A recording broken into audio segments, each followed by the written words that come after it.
O'zbekiston milliy terma jamoasining 3 futbolchisi Jahon chempionati 2026 saralash 7-tur ramziy jamoasiga kiritildi. Osiyoda yakuniga yetgan Jahon chempionati 2026 saralash bosqichi 7-tur o'yinlaridan keyin SofaScore portali tur ramziy jamoasini e'lon qildi. Unga ko'ra, O'zbekiston milliy jamoasining 3 futbolchisi Hojiakbar Alijonov, Rustam Ashurmatov va Abbosbek Fayzullayev tur ramziy jamoasiga kiritilgan.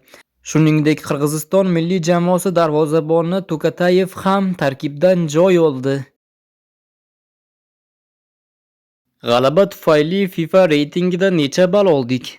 O'zbekiston terma jamoasi Jahon chempionati 2026 saralash bosqichini 7-tur doirasida Qirg'izistonni mag'lub etdi. Ushbu g'alaba tufayli FIFA reytingida o'z hisobimizni 7.31 ballga boyitdik. Qirg'iziston shuncha ball yo'qotdi. Oqibatda hisobimizdagi ochkolar soni 1432 ballga yetdi. Onlayn reyting jadvalida bir pog'ona ko'tarildik va ayni paytda 57-o'rinni egallab turibmiz. Qirg'iziston esa 3 qator pastladi. Ular 110-pog'onada joylashdi. Osiyo jamoalari orasida Iroqdan o'tib ketib 6-o'ringa ko'tarilib oldik. O'zbekiston terma jamoasi lageridan xushxabar. O'zbekiston milliy terma jamoasi Qirg'iz Respublikasiga qarshi uchrashuvdan so'ng bugun tiklanish mashg'ulotlarini olib bordi.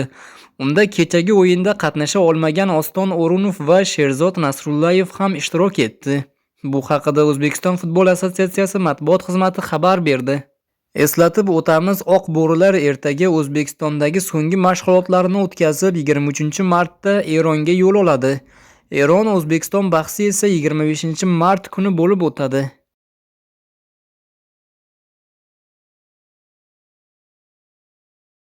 Guruhimizdagi vaziyatga nazar tashlaymiz. Jahon chempionati saralashi guruh bosqichining 7-turidan o'rin olgan barcha uchrashuvlar o'z nihoyasiga yetdi. Ushbu turda milliy terma jamoamiz o'z uyida Qirg'iz Respublikasini qabul qilib, kichik 1-0 hisobidagi muvaffaqiyatga erishdi.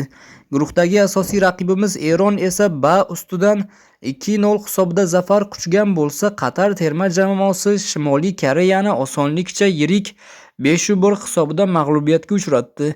8-tur boshlanganidan avval guruhimizdagi vaziyat bilan batafsil tanishishingiz mumkin. Ma'lumot o'rnida navbatdagi turda vakillarimiz 25-mart kuni Eronga qarshi bahs olib borsa, Qatar Qirg'iz Respublikasi bilan to'qnash keladi.